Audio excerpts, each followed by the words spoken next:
Okay, so magandang morning sa inyong lahat mga madam sir, mga boss, mga idol. So dito pa rin po kami sa aming hometown sa bayan ng Kuya po. Time check nasa 8 AM ng umaga, morning. So meron po kami papakita po dito house and lot. At ito po ay meron pong sukat na 375 square meter po siya. Ang frontage po, simula po din sa may pader po na yan, hanggang dun po sa may tapat ng poste. Ang estimate ko siguro na sa mga 10 meters po, more or less, yung kanyang entrada. O mga higit pa po doon siguro sa 10 meters po yung kanyang frontage. So, maluwang na rin po para sa residential po na property. At ito nga po, meron na pong power line, internet connection, at ang source of water po dito nawasa. Kagaya po sa kabila, meron na pong nawasa.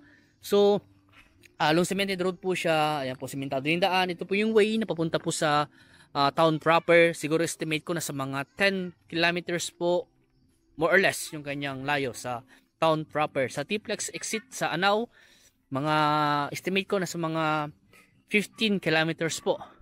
Nasa mga 15 minutes driving, 15 o mga ganun po, 10 to 15 minutes driving.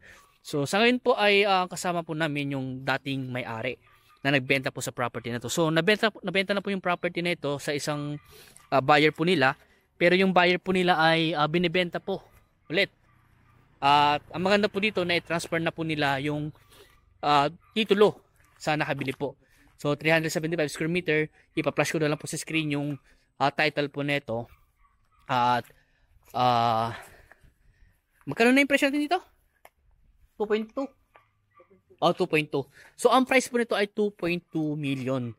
At may konting bawas pa naman daw po ayon po sa source po namin, si Tatay. Ayan, si Tatay po yung source po namin. Siya po yung nagsabi sa price, siya naglapit po sa amin sa property na ito. Yun nga po, nakanawasa, meron silang deep well na nakatangki po. At meron po ditong hindi po naituloy. Siguro ito ay dirty kitchen na hindi na lang po naituloy nila Tatay noon. At ito po ay nabakuran na. Sa part na ito, ang bakod po niya ay pero bakod po yun ng kabilang property. Bakod po nila naka hardwire na ang poste po ay bakal na may buhos. Tapos dito sa likod mayroon po itong naka hardwire din po ng poste ay kawayan. Ganoon din po dito sa side. Ito po yung kanyang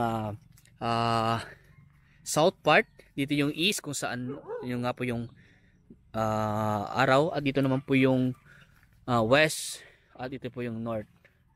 So naka-facing yung isang malaking bahay dito.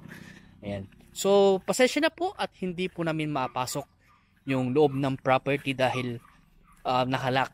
So si Tatay kasi siya yung pinagkatiwalaan daw po ng may-ari nito na ibenta itong property po na ito.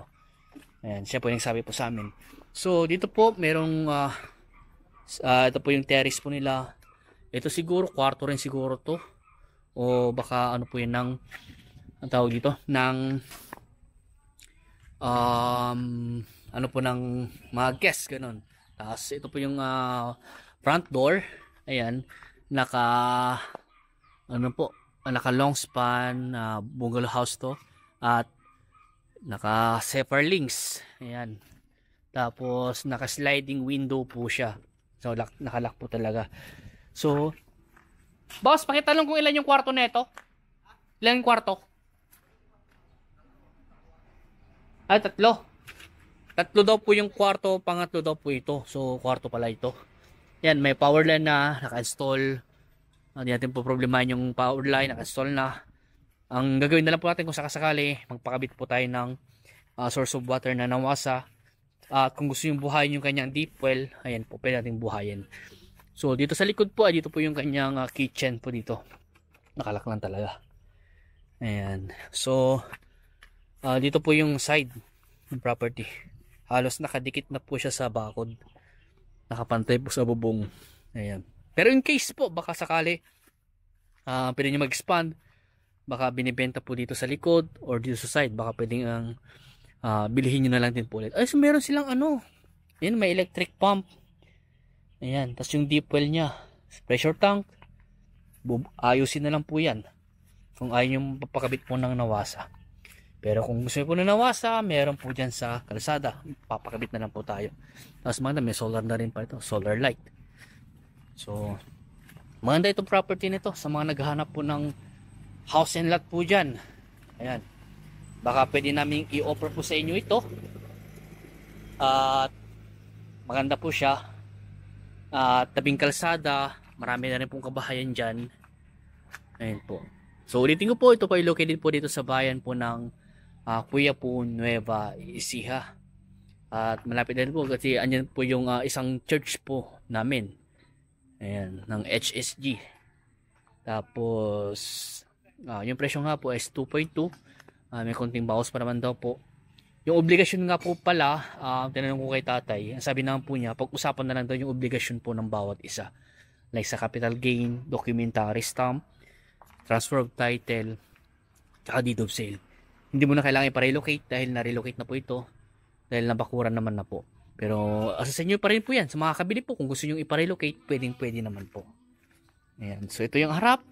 So hindi pa siya na-finish. Hindi ko lang po sure sa loob kung na-finish na. Sa loob ba tayo na-finish na yung loob nito? Na-finish na? Ay, hindi pa. Rough pa lang. So hindi pa daw po na-finish yung loob. Wala pa rin pong bubida. Walang spandrel. Ayan po. So pwede natin yun, kunti na lang po yung develop na gagawin nyo dito sa bahay nito in case po na kayo po makikibili. Tsaka maluwang mo naman po dito niya sa kanyang harap na pwede kayong magtanim ng mga gulay dyan or magtayo ng mga, pwede kayong mag-business, pwedeng water station dyan, tabing kalsada naman, tapos malapit lang po sa provincial road. Ayan po, so maganda po siya. Tsaka dito sa side na to, pwedeng gawing parking lot, ayan, garahe, tapos dun sa halikod, pwede nyo tanan ng mga gulay po yan. So, ayan po. So hanggang dito po muna at maraming salamat po sa inyo lahat at God bless po.